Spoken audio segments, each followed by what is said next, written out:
할렐루야, 반갑습니다. 오늘 히브리서 12장 5절에서 11절 하나님의 자녀가 고통당할 때라는 제목으로 같이 말씀을 나누겠습니다.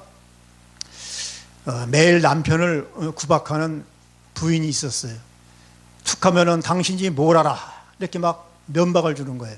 근데 어느 날 병원에서 급한 전화가 와서 아유, 당신 남편이 지금 사고가 나서 중환자실에 있으니까 빨리 좀 와야 돼 하고 막 전화가 왔어요. 그래서 이 부인이 마음이 막 두근두근 되면서 막 그냥 급한 마음으로 병원에 갔더니 아이고, 때는 늦었어. 의사가 당신 남편은 죽었어 그러는 거예요. 가보니까 벌써 시트가 머리에 딱 얹어 있어. 그래서 이 부인이 그냥 막 울면서 막 후회하면서 회개하는 거예요. 아, 여보, 내가 당신이 이렇게 그냥 빨리 급하게 갈 줄 알았으면 내가 당신한테 그렇게 구박하는 게 아닌데, 아이고, 내가 잘못해서 내가 툭하면 당신한테 당신이 뭐라 그러고 맨날 구박했는데 막 회개를 한 거예요. 그런데 기적이 일어나가지고 남편이 살아났어. 그래가지고 시트에 손이 쑥 올라오더니 여보, 나 아직 안 죽었어 하면서 시트가 오는 거예요. 그러니까 그걸 보더니 이 부인이 또 금방 회개해 놓고서는 보더니 금방 옛날 생각이 나갖고는 당신이 뭘 알아, 의사가 죽었다 그러던데 그러더라는 거야. 이게 평상시에 이 말 습관이 굉장히 중요하다는 거죠. 우리는 전부 이 방송을 보시는 모든 청취자나 여기 계신 분들은 모두 다 평상시에 이 말을 좀 남을 세워주고 축복해주고 긍정적인 말 습관을 가지시기를 주님의 이름으로 축복합니다.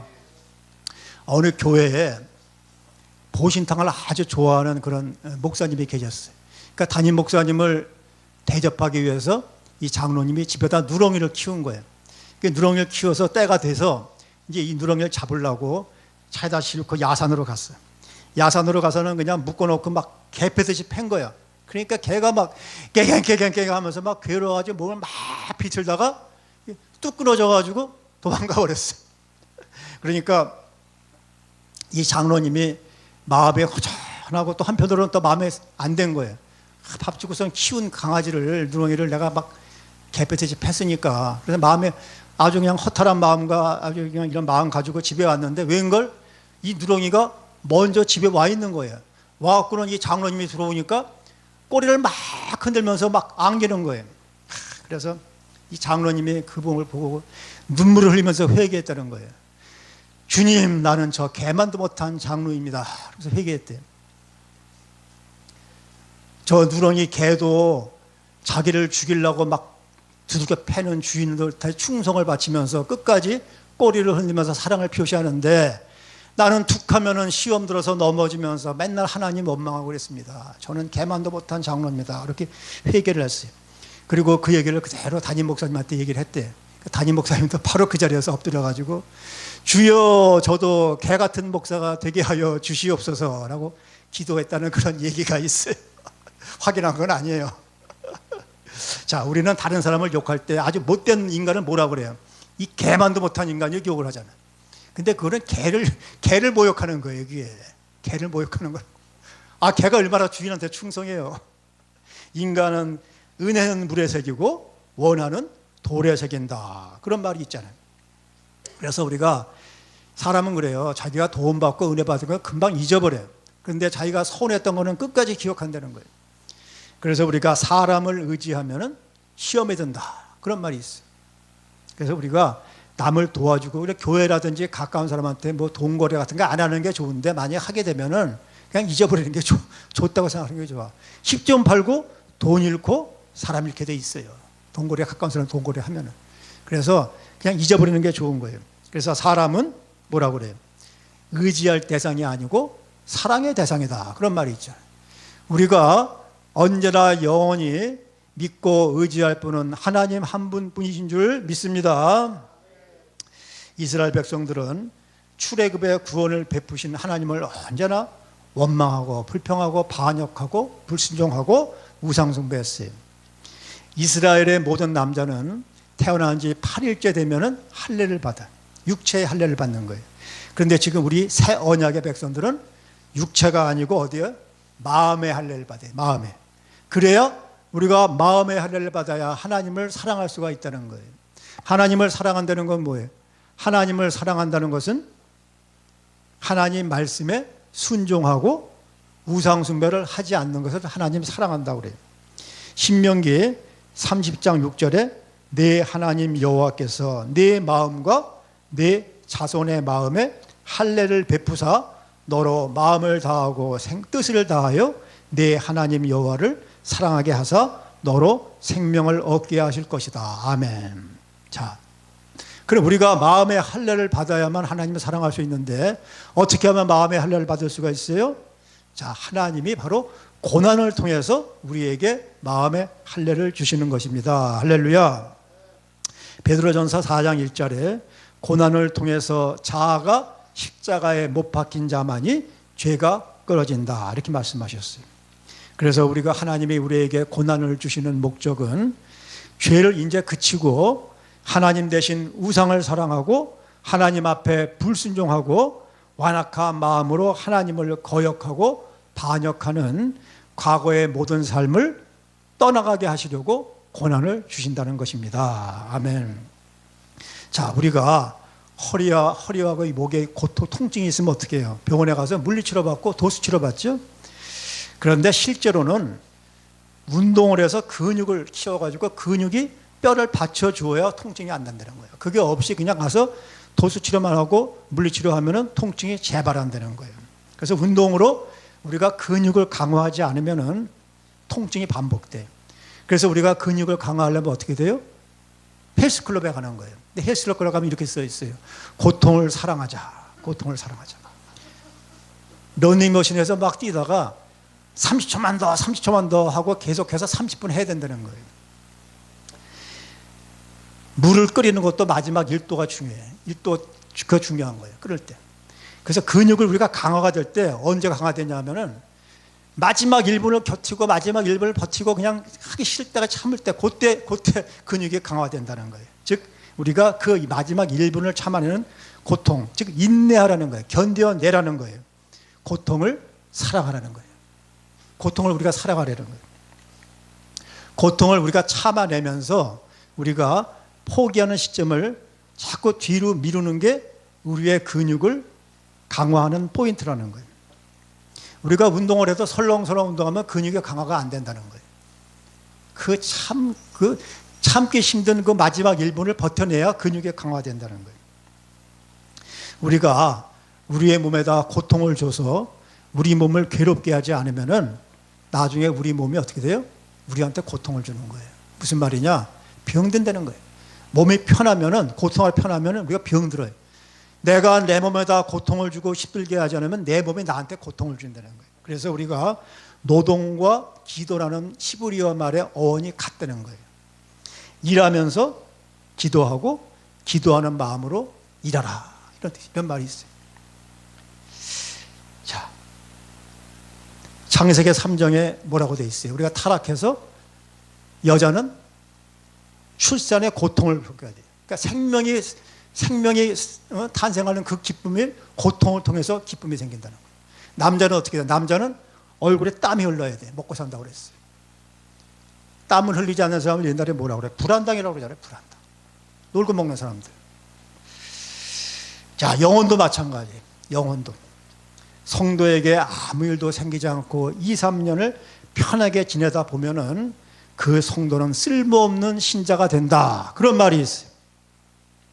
다시 말해서 나태함에 빠져서 우리 영혼이 나태함에 빠지면요, 고통이 없고 나태함에 빠지면 마귀와 악이 고개를 쳐들게 된다는 거예요. 신앙생활에 위축된다는 거예요. 육체가 병이 들듯 영혼도 병이 된다는 거예요.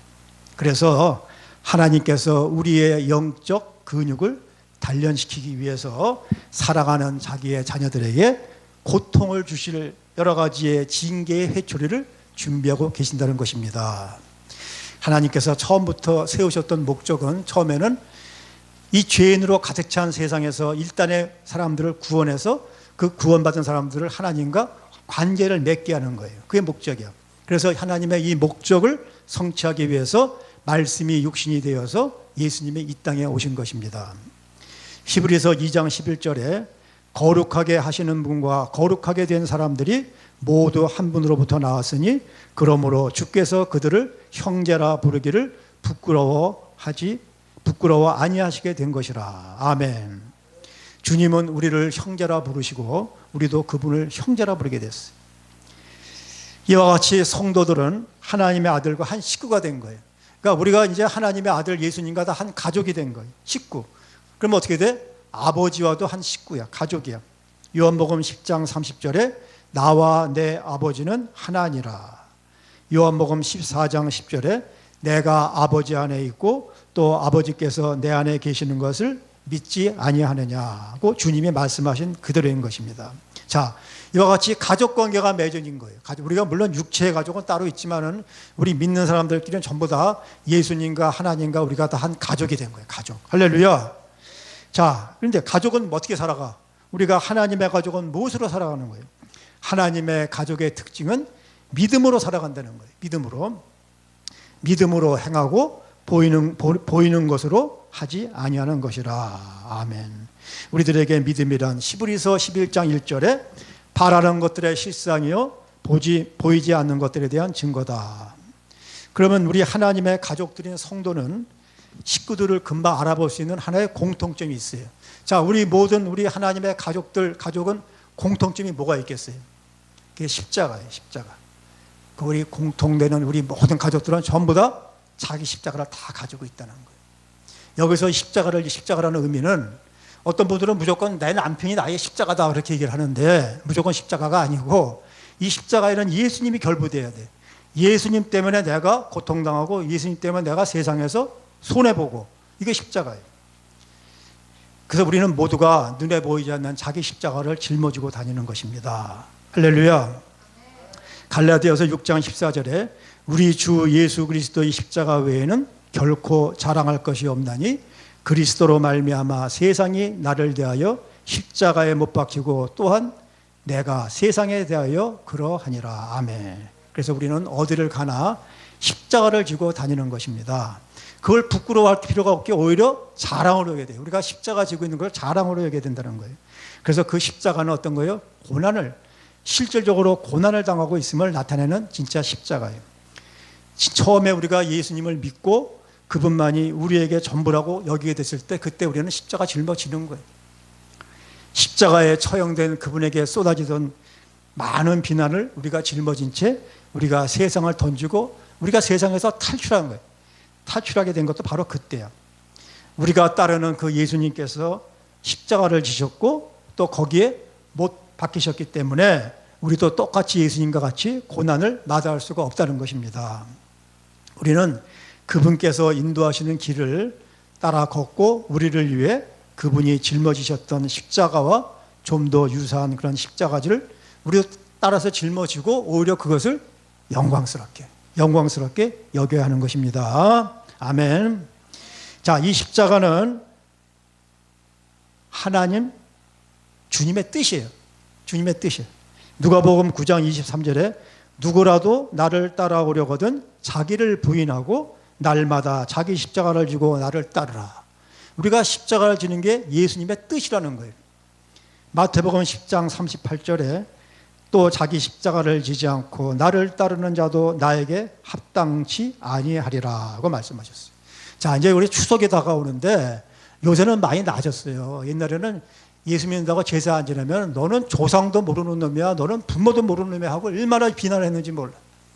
옛날에는 재산도 안 물려줘요. 제사 안 지낸다고. 호적에서 파가라 이런 말도 있었단 말이에요. 그게 십자가예요. 그런 비난을 받고 욕을 먹고 하면서도 우리가 신앙을 지키는 거예요. 그 십자가를. 그래서 이 십자가는 아무나 지는 게 아니라 누구요? 주님의 제자된 사람만이 달고 다니는 표식인 줄 믿으시기 바랍니다. 그 표식이 없으면요, 주님을 따르는 자가 아니에요. 십자가가 없으면 주님을 따르는 자가 아니라는 거예요. 십자가를 지는 일과 주님을 따르는 일, 이 두 가지는 서로 떼어서 생각할 수가 없어요. 하나님이 이 두 가지를 하나로 묶어 놓으셨기 때문에 인간이 그것을 분리시킬 수가 없다는 거예요. 그래서 십자가를 지지 않으면 성도라고 할 수가 없다는 것입니다. 그래서 사도 바울이 진정한 아들의 신분을 나타내는 표식으로 고난을 달고 다녔다는 사실은 아주 주목할 만한 일이에요. 그래서 사도 바울은 이 고난을 하나님 가족의 표식으로 삼은 거예요. 그는 실제로 우리가 혈통이 접법성 여부를 이 표적으로 시험하고 있어요. 히브리서 12장 7절에서 8절 한번 같이 한번 읽어봅니다. 히브리서 12장 7절에서 8절 시작. 너희가 참음은 징계를 받기 위함이라.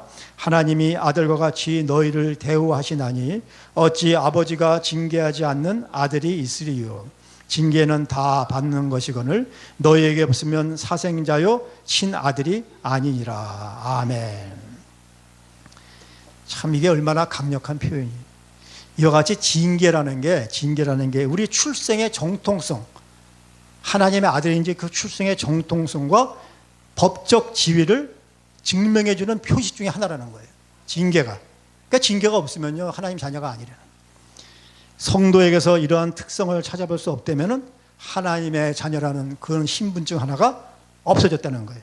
합법성을 의심받는 거예요. 그러니까 잘못하고 죄 졌는데 맨날 잘 돼. 징계를 안 받아. 그거 구원받은지 의심받았다. 하나님이 유기야, 유기. 신학적 유기. 징계를 안 해. 그러니까 부러워하면 안 돼요. 그 사람 맨날 뭐 하는데 뭐 나쁜 짓을 다 하고 교회도 안 나가도 다 잘 돼. 몸도 건강하고 자녀도 잘 돼. 그걸 부러워하면 안 된다는 거예요. 우리는 징계가 있어야 돼. 근데 우리 혈과 육은요 고난받기를 원하지를 않아요. 우리 혈과 육은. 그래서 고난을 피하려고 이리저리 다녀. 그런데 어쩔 수가 없어. 없었어. 우리는 시련이 있어야 돼. 시련 속에서 하나님이 우리를 친자식이라고 인정하는 그런 증명서에다 도장을 찍는 것 같은 사실을 알고 오히려 시련 속에 있을 때 어떻게 돼요? 기운을 내라는 거예요. 시련 속에 있을 때 오히려 기운을 내라는 거예요. 시련이란 왜 그래? 하나님께서 우리를 양자 삼으셨다는 증명서래, 증명서. 그 얼마나 감사하냔 말이에요. 우리는 비록 세상의 고난 가운데 있을지라도 예수님 안에서 화평을 누려야 됩니다. 요한복음 14장 27절에 내가 너희에게 화평을 남겨두나니 나의 화평을 너희에게 주노라. 내가 너희에게 주는 것은 세상이 주는 것과 같지 아니하나. 아멘. 그래서 이 화평 때문에 성도들이 시련받고 고난 속에서 눈에 눈물이 고여있다 하더라도 한편으로는 어떻게 돼? 오히려 기쁨으로 반짝이라는 거예요. 성도들은요 특수한 상태예요. 즐거움과 질고가 동시에 혼합되어 있다는 거예요. 고난과 시련 때문에 우리가 고통 속에서 눈물 흘리는데 한편으로는 기뻐하라는 거예요. 그래서 하나님의 자녀가 누리는 평강은 강물과도 같다는 거예요. 호수처럼 머물러 있지도 않고 바다처럼 요동치지도 않고 언제나 잔잔하게 깊은 물줄기를 따라서 유유히 흐르는 강물과도 같다는 거예요. 그래서 우리의 평강은 바로 이런 평강이에요. 시련이 오고 고난이 와도 우리 마음속에는 잔잔한 그런 평강이 있어야 될 줄 믿습니다. 잠언서 22장 6절에 아이를 그가 마땅히 가야 할 길로 훈육하라. 이것이 하나님께서 우리에게 권면하시는 말씀이에요. 그래서 하나님은요 이 땅에서 우리를 연단하시는 거예요. 왜? 자기 자식이기 때문에 연단하는 거예요. 자기 자녀들이 연단해요. 이것이 하나님께서 자녀들과 가지시는 교제의 참된 특징이에요. 그래서 우리가 예수만 믿으면 전부 다 복받고 편할 줄 알지만 그게 아니라는 거예요. 그게 아니에요. 하나님께서 징계하시고 우리를 연단시키는 거예요. 성도들을 교육시킨다는 것이 그분께서 세우신 목표예요. 왜 그래? 바로 우리를 하늘나라에 보내기 위해서, 하늘나라에 들어가기 위한 연단이고 영원한 생을 살게 하기 위한 필수 교육인 것을 믿으시기 바랍니다. 필수 교육이라는 건 뭐예요? 안 받으면 안 돼. 연단 안 받으면 천국에 못 간다는 얘기예요. 아멘. 왜? 연단 안 받고 편안하게 살면요 영혼이 나태해져서 마귀가 악의 꼬리를 들기 때문에 그 나태한 영혼으로 천국 갈 수가 없다는 거예요. 연단 받아야 천국 간다는 거예요. 그래서 연단은 너무나 중요해요. 이 연단이 너무나 중요함을 믿으시기 바랍니다. 우리가 연단이 우리 대한민국에서 유명한 목사님들 보세요. 다 조영기 목사님, 옥하는 목사님, 하영조 목사님 젊었을 때 다 폐병 환자예요. 그분들의 영성이라든지 그분 설교를 들어봐요. 그게 나태한 영혼으로는 그런 설교가 나올 수가 없는 거예요. 아멘. 성령을 통해서 연단을 진행하고 계신 분이 누구예요? 바로 하나님이에요. 하나님. 그래서 교회가 영원한 천국에 들어갈 준비를 갖추도록 하는 것이 이 연단의 목적인 거예요. 그래서 수많은 아들들을 영광 가운데로 데려오기 위해서 구원의 대장이신 예수님이 먼저 고난을 받으신 거예요. 그래서 그 고난을 통해서 완전해지신 거예요. 그래서 하나님은 이 연단에 대단한 의미를 부여하신 거예요. 그래서 이것을 깨달은 히브리서 저자가 히브리서 12장 5절에 이렇게 말씀하셨어요. 히브리서 12장 5절에 또 아들들에게 권하는 것 같이 너희에게 권면하신 말씀도 잊었도다 일러스되 내 아들아 주의 징계하심을 경히 여기지 말며 그에게 꾸지람을 받을 때 낙심하지 말라. 아멘. 낙심하지 말라는 거예요. 가족을 연단하시는 하나님의 손길은 영광의 상속자가 될 준비를 갖추게 하는 과정이에요. 과정. 이 연단은 언제 시작해? 우리가 거듭났을 때, 우리가 처음에 하나님을 만나서 거듭났을 때, 하나님의 자녀가 됐을 때 연단이 시작되는 거예요. 그래서 히브리서 12장 6절에 이렇게 말씀하셨어요. 그가 받으시는 아들마다 매질하시느라. 애들 키우면서요, 요새 너무 매질이 없잖아요. 그냥 이렇게 하나 다 키우니까 나중에 어떻게 돼? 이 연단은 언제 끝나요? 우리 생을 마감할 때 계속되는 거예요. 계속 연단이. 우리가 매를 맞고 있구나 하고 항상 눈치는 못 채도 이 연단은 계속됨을 믿으시기 바랍니다. 그런데 이 연단은요, 어떤 연단이냐면요, 하나님의 사랑의 연단. 여기에서 하나님의 복수심과 진노 이런 게 있는 게 아니라 사랑의 연단임을 믿으시기 바랍니다. 그래서 우리가 겪는 연단이 하나님의 능력으로 진행되고 있는 연단이라는 사실을 깨닫는 것이 얼마나 복되고 감사한 일인지를 우리가 알아야 됩니다. 자, 그러면 하나님께서 왜 우리를 연단하시고 징계하실까요? 목적이 뭐예요? 그것은 자기의 자녀들을 교육시키려고 해요. 교육. 즉 성도들을 성장시키는 거예요. 자, 우리 신앙생활의 목적이 뭐예요? 우리 신앙생활의 목적이 그리스도의 장성한 분량으로 자라나는 거예요. 우리가 언제까지 항상 애기로 있을 수는 없잖아요. 우리가 장성이, 그게 신앙생활의 목적인 거예요. 우리가 장성하게 되는 건 뭐예요?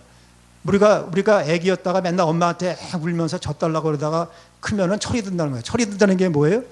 부모의 마음을 안 되는 거예요.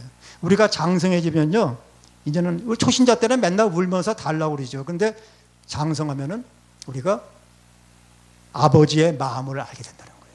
하나님의 뜻을 알게 된다는 거예요. 그게 장성해지는 거예요. 그게 장성해지는 거예요.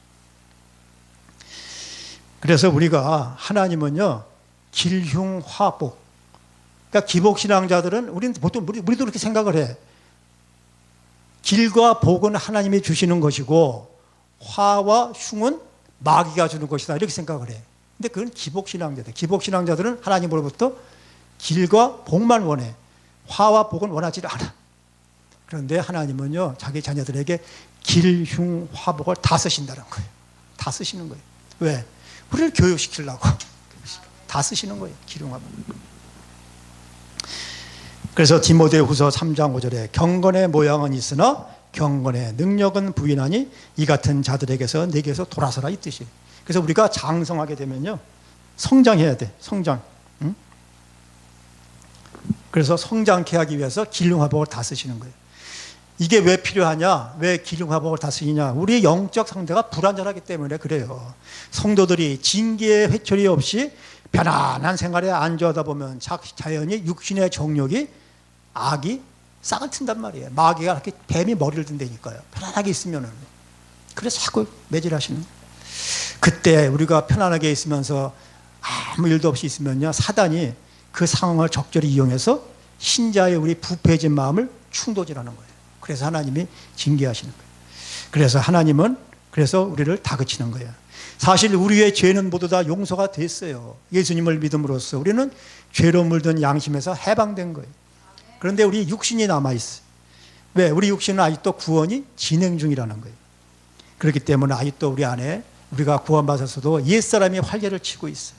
죄악이 있어요. 우리 안에 아직도. 죄악이 제거되었다고 알고 있지만 아직도 죄가 우리 안에 막 달라붙어 있어요. 지금 아직도. 구원이 완성이 안 됐잖아요. 하나님 예수님 오셔야 완성이 되는 거예요. 지금 미완성이에요. 구원이.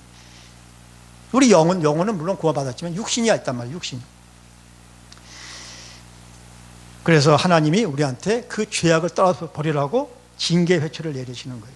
잠언서 29장 15절에 매와 책망은 지혜를 얻게 하나 혼자 버려진 아이는 그 어미를 욕되게 하느니라. 아멘. 그래서 주님이 우리에게 시련을 주셔서 우리로 하여금 기꺼이 진리를 배우도록 이렇게 하신 거예요. 그래서 루터는 입버릇처럼 이렇게 말했다고 그래요. 나에게 환난이 없었다면 나는 성경을 알지 못했을 것이다. 아멘. 시편 94편 12절에 다윗이 이렇게 얘기를 했어요. 주께서 징계하시며 주의 법으로 가르침을 받는 사람은 복이 있나니 내가 고난을 당한 것이 내게 좋사오니 내가 주의 규례들을 배우게 되기 때문이니이다. 아멘. 그래서 우리가 병상에서 누워있거나 질고에 눌렸을 때 이 진리를 느껴야 될 줄 믿습니다. 그런데 우리들의 가장 큰 위로는 뭐예요? 바로 이 모든 문제가 성부 하나님의 손아귀에 있다는 거예요. 그래서 우리가 이런 연단을 겪고 나면은 우리는 곧 복된 결과들을 느끼기 시작해요. 우리가 연단을 겪고 나면요, 우리의 판단력이 성숙해져요. 그리고 하나님의 음성이 들리는 거예요. 그전에는 안 들렸는데 연단을 하나님의 음성이 들리기 시작하고 인내심이 생겨요. 그리고 하나님 말씀을 이해하는 이 성경이, 예? 이해할 수 있는 분별력이 생기는 것입니다. 할렐루야. 그리고 이 모든 것이 뭐야? 연단과 징계의 은혜로운 열매라는 것을 우리가 깨닫게 된다는 거예요. 아멘. 그래서 우리가 이 영혼이 철저한 훈련 과정을 밟게 돼서 이러한 성령의 가르치심을 통해서 하나님의 진리에 대한 우리의 지식이 놀랄 만큼 커진다는 거예요. 갈라디아서 5장 17절에 육신은 성령을 거슬러 욕심을 부리며 성령은 육신을 거스르나니. 하나님의 징계와 연단은 우리 의지 안에 들어있는 불순물 찌꺼기들이 다 빠져나올 때까지 쉬지 않고 달구고 또 두들겨서 우리가 스스로 세운 우리 계획의 조각들이 산산조각 나고 우리가 스스로 택한 삶의 방식들이 얼마나 어리석은가를 속속들이 다 드러낼 때까지 쉬지 않고 연단하시는 거예요. 그래서 우리 영혼이 그냥 여러 번 물속에 푹 담궈졌다가 뜨거운 불에 확 넣어져서 수없이 이걸 반복해서 우리 의지에 내 안에 있는 못된 습성이 있어요. 고집, 몹쓸뿌리, 못된 습성이 그냥 고집, 이 똥꼬지 이런 게 그냥 나긋나긋하게 해져서 하나님의 의지와 조화를 이루게 되기까지 조금씩 변화되어 가는 거예요. 아멘. 그래서 우리가 하나님의 회초리로 맞게 되면은 동시에 주님의 축복도 가까이 왔다는 것을 믿으시기 바랍니다. 그래서 우리의 영혼은 선악간에 몸의 영향을 강력하게 받는 거예요. 그래서 육신의 정욕이 강하면 영이 쇠게 되는 거예요. 쇠퇴. 그래서 우리는 우리 영을 강하게 하기 위해서 우리의 육신의 정욕을 죽여야 된다는 거예요. 우리의 믿음의 가족들이 육신의 정욕과 안목의 정욕과 이생의 자랑을 십자가에 매달아 버림으로써 우리의 영혼을 북돋우고 고문시키게 되길 축복합니다. 자, 사랑하는 우리 성도 여러분, 마지막으로 로마서 5장 2절에서 5절 말씀 읽으면서 말씀을 마치고자 합니다. 하나님의 영광의 소망 안에서 즐거워하나니, 이뿐만 아니라 우리가 환난 중에서도 즐거워하나니 환난은 인내를 이루고 인내는 연단을 소망을 이루는 줄 알미라.